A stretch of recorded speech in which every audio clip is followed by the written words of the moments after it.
breaking news at this hour. Israel launched Operation Rising Sun.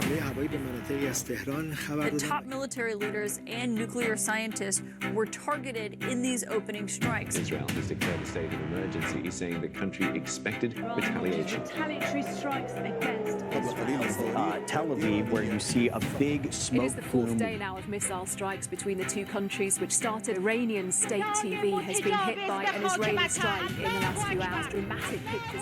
Everyone should immediately evacuate Tehran. Haifa, again, the target of Iranian. Natanz, and Esfahan. How much damage has been done? This is a real question. Iran, the bully of the Middle East, must now make peace. President Trump has threatened more attacks if Iran doesn't give up its nuclear program.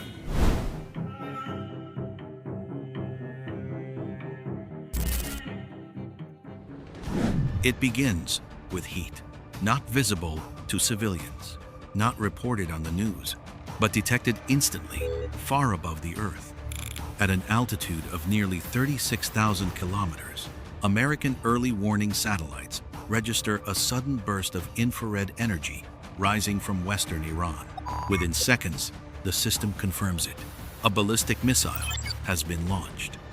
And from that moment, a countdown begins, not just to impact, but to escalation, because Iran's missile program was born from vulnerability.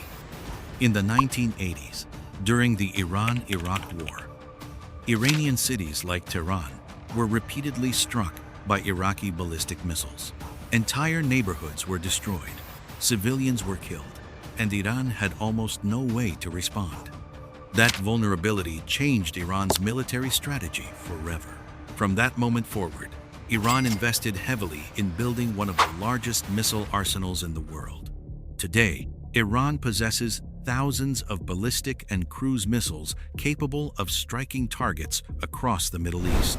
Missiles like the Shahab 3, with a range of over 1,300 kilometers, can reach major cities such as Tel Aviv, Jerusalem, Riyadh, Doha, Dubai, and more critically, they can reach key American military installations, including Al Udeid Air Base in Qatar, Naval Support Activity Bahrain, Al Dhafra Air Base in the United Arab Emirates, Al Assad Air Base in western Iraq. More advanced missiles, like the Sejjil and Khorramshahr, extend Iran's reach even further.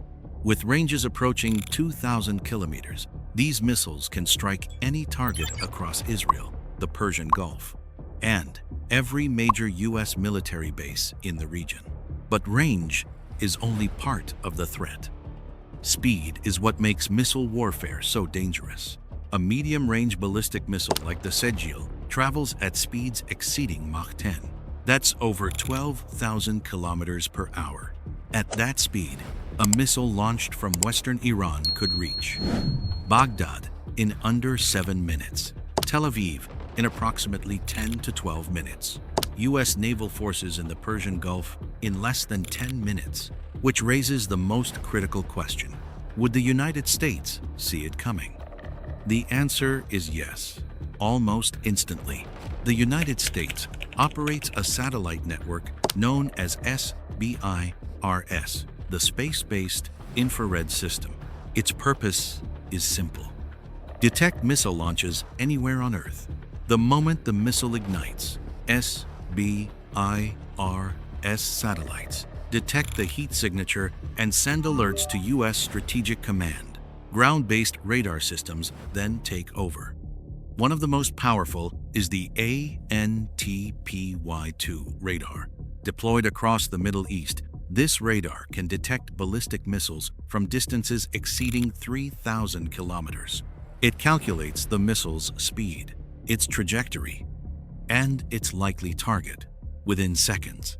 This creates something known as early warning. Military bases immediately enter alert status. Personnel move to bunkers. Defense systems prepare to intercept.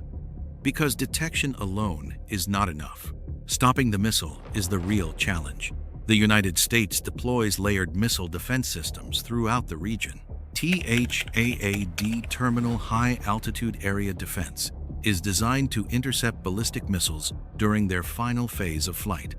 Patriot missile systems protect military bases and cities by launching interceptor missiles capable of destroying incoming threats mid-air. U.S. Navy destroyers equipped with the Aegis combat system patrol the Persian Gulf, capable of tracking and intercepting ballistic missiles from sea. Together, these systems form a defensive shield. But no shield is perfect, because Iran's strategy is not based on launching a single missile. It is based on launching many simultaneously, a tactic known as saturation attack, overwhelming defensive systems by exceeding their interception capacity. And this is not theoretical. It has already happened. On the 8th of January 2020, Iran launched ballistic missiles at U.S. forces stationed at Al-Assad Air Base and Erbil Air Base in Iraq. The attack was retaliation for the killing of Iranian General Qasem Soleimani. U.S. early warning satellites detected the launches. Troops were warned. Some had minutes to reach safety. Missiles struck the base, damaging infrastructure and injuring more than 100 U.S. personnel. It was the largest direct Iranian missile attack on American forces in history, and it revealed something critical. Even with the most advanced detection systems in the world, missile warfare moves faster than human decision. Because once a missile launches, military protocol assumes escalation is possible. Defense systems activate. Aircraft prepare for launch. Command centers prepare retaliation options. Because missile launches are not viewed as isolated events. They are viewed as the beginning of a chain reaction: detection, tracking, interception, retaliation, escalation, all unfolding within minutes.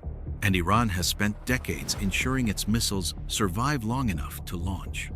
Many are stored in underground facilities known as missile cities, buried deep inside mountains, protected from airstrikes, hidden from satellites, ensuring Iran maintains second strike capability, the ability to retaliate even after being attacked, which makes missile warfare one of the most dangerous forms of modern conflict.